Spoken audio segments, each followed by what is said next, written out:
Today is the first of hopefully many 25-50 private games that I'll be having at Hustler. The goal today is to just have fun, not take it too seriously, and just establish a fun environment. So if you guys see me not playing my best or actually quite poorly, that's the reason why. Also, if you guys are interested in jumping into one of these 25-50s, there's quite a big interest list, but I'm trying to give new people a shot every Sunday, so shoot me a message on Instagram. Anyway, that's all I got. Enjoy the new camera setup. Should be better quality than the channel was before. And that's it. Let's go play some cards at Hustler.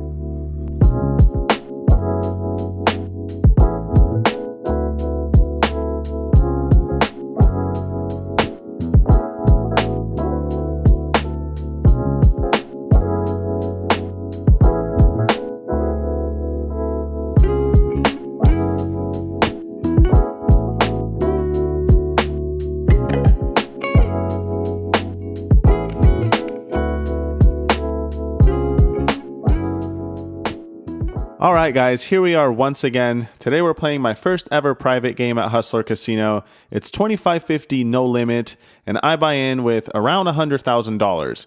The reason I say around is I'm actually not entirely sure how many chips I have on the table to start, but that's okay.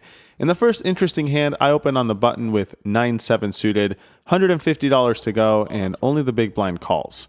Heads up to a flop of Queen 10-5 with 1 spade. We've got some backdoor possibilities, and it's a board that should be okay for me, so when he checks, I bet $100, and then he check raises to $400. He's got around $10,000 behind, so quite a few chips left to play for, and considering that I've got some backdoor possibilities and could also represent some other stuff, I decide to call and see what happens. Turn card is decent. It's the 5 of diamonds. This eliminates possibilities of sets that he might have, and if he did flop something like Queen 10, for example, he would be counterfeit to overpairs. This time he checks, and we have a question between betting or checking back and hoping something good happens, but considering that my hand is pretty bad, I think it's best to just start bluffing now. So I put in $350, and he makes the call. River card is the Jack of Diamonds, meaning Ace-King is now a straight, as well as any overpairs or sets I could have flopped would obviously continue going for value. So when he checks, it's time for me to bet yet again. I've got 9 high, and that's about it. Nothing to do but bet and hope that he folds whatever he's got. In terms of sizing, I would be going pretty big if I had a strong hand, so with a bad one, I think that's also the best course of action. I put in a bet of $2,400. My opponent thinks about it for a while and ends up calling. Not a good sign, and sure enough, he turns over at 9-8 of clubs for a huge draw on the flop that ends up making a straight. Not the best first hand, but that's okay. Next, this one comes up where there's an early position open to 150, 2 people call, and I look down at pocket 10s in middle position. Good enough for a raise, I think, especially with some callers in there, so I make it $900. The initial raiser folds. The guy who called the first bet folds, but then the second caller comes along. A bit confusing, but all you need to know is we're going heads up in position to a flop of Jack 9-4 rainbow. All things considered, not too bad for my pocket 10s, so when he checks, I bet $500. Should have the best hand more often than not, and we could use some protection against turn cards. My opponent calls, and we see a not very good one. It's the 8 of spades, so we've still got second pair, but this does introduce some 2-pair possibilities, assuming we were ahead on the flop to begin with. So when he checks, I decide to exercise some pot control and check it back now. River is a good one, though. It's the 7 of diamonds, giving me a straight and almost always the best hand, unless, of course, we're up against Queen 10, which is nearly impossible, given the fact that I've got 2 10s. But interestingly enough, my opponent leads out for $800. Pretty small compared to the size of the pot. I think this is mostly indicative of a 2-pair hand or maybe a jack that just wants to get to showdown cheaply, I of course will be doing nothing of the sort. So I decide to raise it up. And just for the humor in it, I decide to min raise to 1600. That's right, the bare minimum. Not exactly looking to play my absolute best, mostly just here to have a good time. So why not make some interesting plays from time to time? And of course, it instantly backfires, or maybe it's a good thing, when my opponent re-raises an additional $2,000 up to $3,600. I of course call right away. Like I said, I almost always think I have the best hand, but he turns over Queen 10. So yeah, what I thought was a great river card was actually a disaster, and we lose an over $10,000 pot. So far, not so good. Okay, I just played one more interesting hand, and I missed capturing it. So I'm just going to tell you guys about it real quick. It folds around to me in the small blind. I raise it up to $400. Straddle is on. I've got King 10 offsuit, and only the straddler defends. So heads up out of position to a flop of ace 4-3, I believe, or maybe ace 4-5. One of those two. Cards are right here. I check. I would also be checking some top pairs and other good stuff on this board. So I think with King High, that's fine. He checks back, and we get a 4-liner to a straight on the turn. I believe it was a deuce. Any 3 is now a straight. Of course, I check it again, and now he bets $400. I feel like if he had an ace and he checked back the flop, he probably wouldn't bet this turn card. And if he did have an ace, he probably would have re-raised pre-flop with at least some of those holdings. So unless he's betting like 2-pair or straight, I suspect we still have the best hand. And he could be turning a lot of hands into bluffs after I check it over twice. So I call with King High, and the river is an offsuit queen. So we've got the good old King High, and that's about it. I check it again. This time he bets $1,400.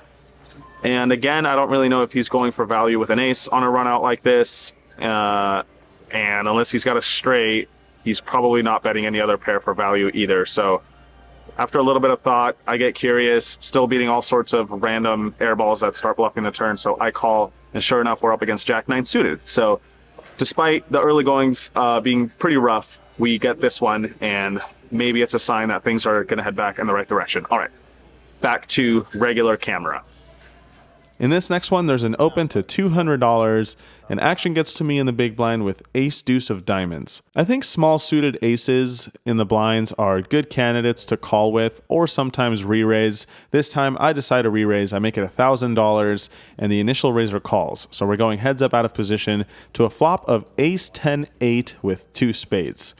Sure, we've got top pair, but it's not entirely the best flop for me. He could have stronger aces, 2-pair sets, combo draws, which I'm not in amazing shape against. And like I said, we're out of position. So with all these things going against me, I decide to check it, see what he wants to do. And what he wants to do is check it back, which I'm more than okay with. Turn card is the king of clubs. After he checks back the flop, I feel like we've most likely got the best hand. So I decide to bet around half pot for value, $1,100, and I'm happy to see he makes the call. River is the 6 of hearts, and now it's a question between checking and seeing what he wants to do, or betting and hoping to get called by a worse hand. As you guys can see, I've got the worst possible ace since my kicker is just a lonely deuce. So I decide to check it. I don't think there's much value in betting right now. He's most likely going to fold all worse hands and only call with better ones. And if he's got a misdraw, we can bluff catch, which of course would be good for me. So that's what I do. I check. He unfortunately checks it back right away. I turn it over and he flips pocket jacks. So we got lucky on the flop, but that's okay with me. Next, there's an early position open to 150. The button calls, and I finally have a real hand, pocket aces in the big blind. If I'm re-raising all that other stuff, I'll definitely be re-raising these cards, so I make it 900, and both of my opponents make the call. I don't have the best image at this point, so this looks like good news, and especially so when the flop comes Jack 4-3 with 2 spades.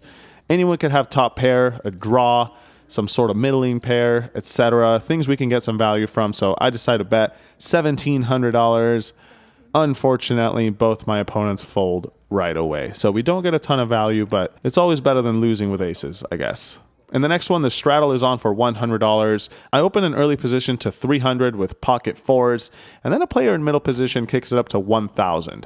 The button cold calls and it's back on me. And I'll be the first to say, calling re-raises with small pocket pairs from out of position is probably not the best idea, but I'm not here to play tight. And on top of that, the button did cold call, so I do have some sort of excuse to call since we're getting an even better price to enter this pot. So I put in the extra $700. And of course, my genius decision pays off as we flop bottom set on Jack 6-4 with 2 clubs. I check it, and the initial re-raiser makes it 1100. The button folds, and now it's back on me. Considering that I could have all sorts of draws on this board, I'll definitely be raising with strong hands as well. So I make it $5,000 to go, and I'm happy to see he makes the call. So I think he's either got a jack or an overpair. Of course, he could also have a hand like pocket jacks, but let's just pretend that's not the case. Turn card is not ideal. It's the 8 of diamonds. Of course, that shouldn't really change anything in terms of me having the best hand, but it does introduce a straight if I had a hand like 7-5 suited. So maybe it gives my opponent a little bit more of an excuse to fold, but doesn't matter because this does not change my course of action. He's got around $10,000 remaining, and there's nothing to do but jam all in. I'd also be doing this if I had any sort of flush draw or pair plus straight draw sort of hand. So like I said, doing it with a set makes a lot of sense to me. After a long, painful few minutes, he ends up folding Jack 10 suited. A really, really good fold from him. I gotta admit, I don't know if I'd be capable of doing that. But yeah, he makes the right decision, and we don't end up getting the maximum. Shortly after that hand, this one goes down where early position opens to $375. There's only a $50 big blind, so it's a pretty big raise. When I look down at Jack 10 suited in middle position, I decided to just call since I feel like this sizing could indicate a strong hand. Sometimes I would re-raise these cards, but not this time. Heads up in position to a flop of ace 9-7 with 2 hearts. Now he bets $400, and we have a question between all 3 options, I think. Folding is obviously okay since there's not much going on for me aside from a miserable straight draw if an 8 comes. Calling also seems okay since hitting an 8 could be very valuable if he's got a strong hand. And raising also seems alright since we're in position and could represent all sorts of strength. If he doesn't have pocket aces, we could really put him in a tough spot with any sort of top pair. So after weighing all the options, I decide that most of the time I'd probably be folding, but this time is not one of those times. Instead, I raise it up to $1,600. We're both pretty deep, so I feel like we could get away with some evil intentions later on, and it seems we might have to because he calls. Looking for some help on the turn, which we kind of get. It's the queen of diamonds. So now any 8 as well as a king would improve into a straight. He checks, and I decide to continue applying the pressure. Like I said, if he's got a hand like ace 10, ace jack, even ace king, he's going to be in a miserable spot. So I put in a $5,000 chip. That's right, $5,000 into the middle. Please let my opponent fold. He thinks for a long time, thinks it over some more, and eventually announces all in after saying, if you got it, you got it. I, of course, fold right away, seeing as I'd have to call an additional $20,000 in hopes of making a straight. I'm not going to do that, and just like that, we end up losing nearly $10,000 with Jack High, which I'll admit we didn't have to do, but that's how it goes sometimes. In the next interesting hand of Texas Hold'em, early position opens to 300, and I call on the button with ace 10 suited. Again, a hand that I think you could mix between calling and raising with, but I'm on the button, happy to play in position. Flop comes queen jack 8 with 1 club, so we've got a straight draw on a board that should be pretty good for me. My opponent bets $400, and once again, I think it's okay to call or raise. This time, I choose the passive route and just call. And of course, wish I'd done the opposite as we turn a straight with the 9 of diamonds. Now he checks it over to me, and even though there is a flush out there, I think it's pretty unlikely he's got one. So I bet $1,000, and my opponent calls. Still think I've got the best hand. River is the ace of spades, and interestingly enough, he now leads out for $2,000. Not really sure what's up with that. I feel like if he had a flush, he would almost never play it this way. So yeah, most likely I've got the best hand, right? I guess we do lose to king 10, which would be a better straight. That's not a flush, but almost always I suspect I've got the winning hand. That still begs the question though, what worse hand would call a raise? Not really sure if there are any, especially against this particular player. He usually plays pretty tight, so I don't know. I think about it for a bit and decide to take it easy and just call. And kind of wish I'd raised because my opponent turns over ace queen for top 2 pair. Kind of a blocker bet on the river, even though it was a pretty big bet on his end, but he gets to decide his price for showdown, if you will, and I happily oblige. Not too many complaints though, as we win a $7,000 pot. Next, we get some redemption with a hand that was a disaster earlier. Early position opens to 150, late position calls, and I'm on the button with pocket tens yet again. Make it $800 to go, and both players call. 3 ways to a flop of Jack 5-4 with 2 diamonds. This time when the action checks to me, considering that we're 3 ways, I decide to check it back. If we were heads up, maybe I would bet small, but this time I just play it safe and check back. And we see a good turn card, I guess. It's the 4 of spades. Early position checks, and this time late position leads out for $1,200. He could be doing this with all sorts of draws. Of course, he might have a 10, but if he doesn't have a 10, I suspect I almost always will have the best hand. So I call. Early position folds, which was nice because he easily could have check raised and put us both in a tough spot. But anyways, heads up now to a river, which comes the 9 of spades. So I guess it does bring in the backdoor flush draw, but shouldn't really change much aside from that. However, that does not seem to stop the player on my right, who now bets $1,500. A very small bet compared to the size of the pot, less than 1/3. And I gotta admit, this is the first tough spot of the day, I think. I feel like if he was bluffing, he would have bet bigger. But at the same time, what strong hands play this way? I guess, sure, he could have like King Jack or Queen Jack, maybe. I don't know. Jack 10 suited seems unlikely since I've got pocket 10s. Jack 9 suited also seems less likely now that there's a Jack and a 9 out there. Not really sure if he plays any other Jacks this way. I don't know. We're still losing to any 4. We could lose to pocket 5s, but we're also getting a really good price. Don't have to be right too often. I don't know, you guys can probably tell I was not sure what to do, but at the end of the day, when it's really close, I usually call. But guess what? I ended up folding for whatever reason. I don't know, just had a bad feeling about it. And luckily, my opponent flips over pocket 5s for a turned full house. Not something I say very often, but I made a good fold. Not bad. Next, this hand goes down where the straddle is on. Early position limps for 100, and then the button makes it 300. I'm looking down at King 10 suited in the small blind.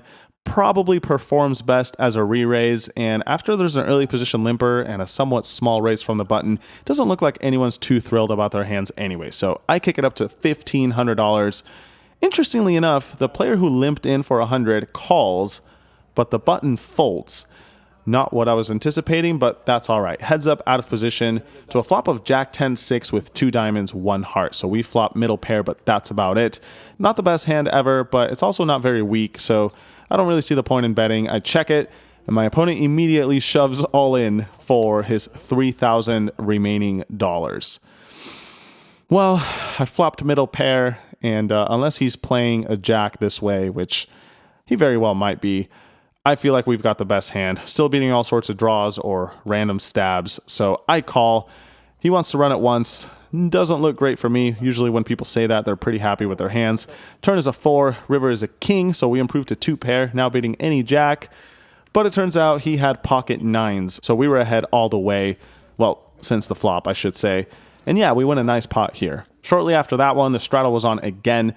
Early position opens to 300, and I raise next to act with ace 7 of hearts. Not really the best hand to call with, so I think probably folding or re-raising are the best courses. This time, as you guys can see, I raise it to 1,000, and only the initial raiser calls. We go heads up to a flop of ace 10-5 with 2 spades. I'm debating whether or not I'm going to bet. Turns out I won't have the choice because he leads out for $1,000 on this flop. Not entirely sure what that means, but anyway, I make the call since I don't really see the point in raising, and of course I'm not going to fold top pair. Turn card is the 6 of diamonds. Now he bets $1,200. Don't see any reason for doing anything but continuing to call.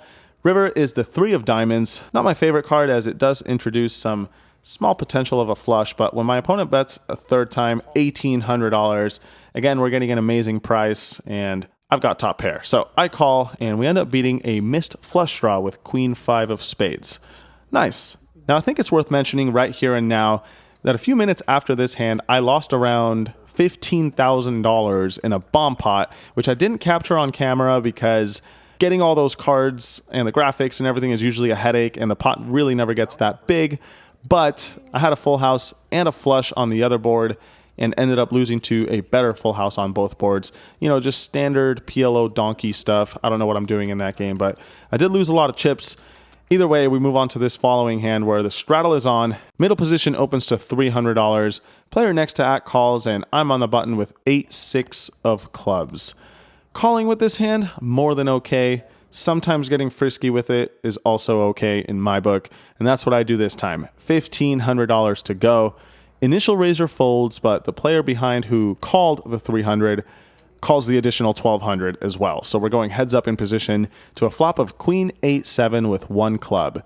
He checks, and I would bet small with all my holdings here, including middle pair, backdoor, everything. So I put in $1,100, and interestingly enough, this player makes it $2,200, a check raise for the minimum. Not entirely sure what that's about. I briefly contemplate putting in another raise, but think better of it and just call. Turn card is the king of clubs, so now we turn a flush draw to go along with our pair. And interestingly enough, now he checks. I gotta admit, I wasn't entirely sure what the best approach was on this card. I'm almost certain that the best play is to just bet. But for whatever reason, I decided to just check back and see what happened on the river. Don't think it's the worst thing ever, but of course, I get instantly punished as we make a flush with the jack of clubs, leaving me full of regret that I didn't bet that turn card. Either way, it doesn't seem like it's going to hurt our action because my opponent throws in $3,000 on this river card. He's got around $10,000 behind, so of course there's nothing for me to do but jam all in and hope that he's got something to call with. It's pretty hidden that I have a flush, so I wouldn't be surprised if he ended up calling with like two pair or a hand like that. Fingers crossed as I announce all in and put in 5 brown chips worth $25,000. My opponent does not snap fold, but he does not snap call either. Instead, he takes his time for about 2 or 3 minutes before finally saying, "If you got me, I call." Sounds like good news, and sure enough, when I flip over my cards, we are good and end up winning a $35,000 pot, roughly, and are now having a much better session, despite losing a bunch in that double board PLO pot I mentioned earlier. And with that, ladies and gentlemen, we move to the last interesting hand of the day. For this one, I should explain something first. We were playing the small blind game, which if you guys aren't sure what that is, it's essentially just a game in which the button puts in a certain amount of money on the button every single hand, and only the player in the small blind can win that money. So unless the player in the small blind wins the hand, that money will continue to accumulate as the button moves round and round. I hope that makes sense. But anyway, on this day, we were playing a $100 bounty, and no one had won this bounty for like 20 or so hands, and the total was now up to $2,300 or something like that. Needless to say, there is a high incentive for the player in the small blind to win a hand because they get to take down all that money. So with that being said, here we go. The straddle is on for 100. Late position opens to 300. The button calls, and I look down at an absolute monster in the small blind, 4-3 offsuit. As mentioned, high incentive to try to win this pot.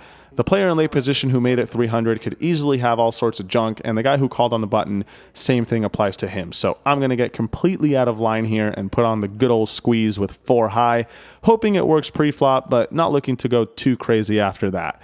So I make it 2,300. Unfortunately, the initial raiser calls, but the button does fold. So we go heads up to a flop of queen 10-10 with 2 hearts. These games are always sort of interesting because at some point it becomes just not worth it to pursue the prize. And in this case, I would have to bet around $3,000 and maybe later on future streets to try to win the $2,500 or $2,000 or however much is on that button. Doesn't seem ideal. So I kind of slam on the brakes a bit here and check it.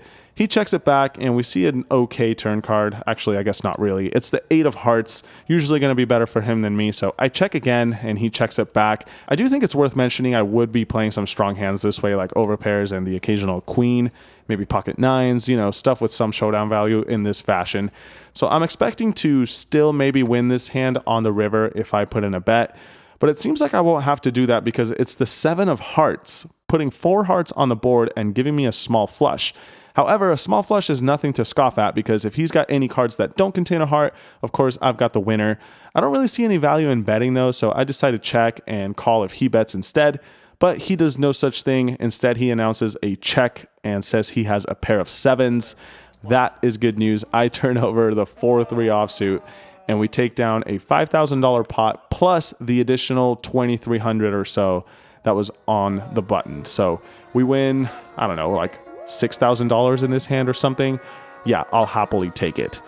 Anyway, that was the last fun one of the day. I feel like that's a good hand to end on. As always, I hope you all enjoyed the hands.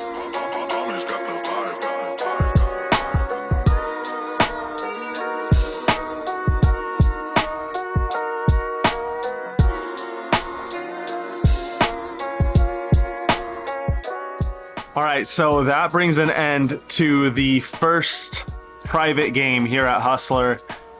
And man, it was everything that I hoped it would be. It was a ton of fun. The group was great. There was a really social environment the whole time, and it became extracurricular pretty much right off the bat. We were doing bomb pots. We were playing the small blind game, which also got out of control, as you guys saw. We did double board PLO. We did, I think we did 7 deuce for a little bit. Straddles were going. It was a lot of fun. If you guys want to jump in on a given Sunday here at Hustler, it's a fun group. So message me on Instagram if you're interested, and we can go from there. There's quite a significant interest list at this point, but every Sunday I'm trying to give new people a shot. So yeah, get in touch and we'll go from there. That's all I got for today, guys. Oh, one last thing, the results. How could I forget? It was a roller coaster for sure. I was stuck like 25K right at the very start of it, but luckily things ended up turning around. It wasn't easy, but at the end of the day, I won $10,019. Given how the start of the session was going, I'm very happy with it. And, you know, that continues the heater that 2023 has been so far for me. I'm just going to enjoy it for as long as it lasts. This positive variance thing, I could get used to it. That's all I got for you guys. Until next time, good luck at the tables. Thanks for the support. Peace.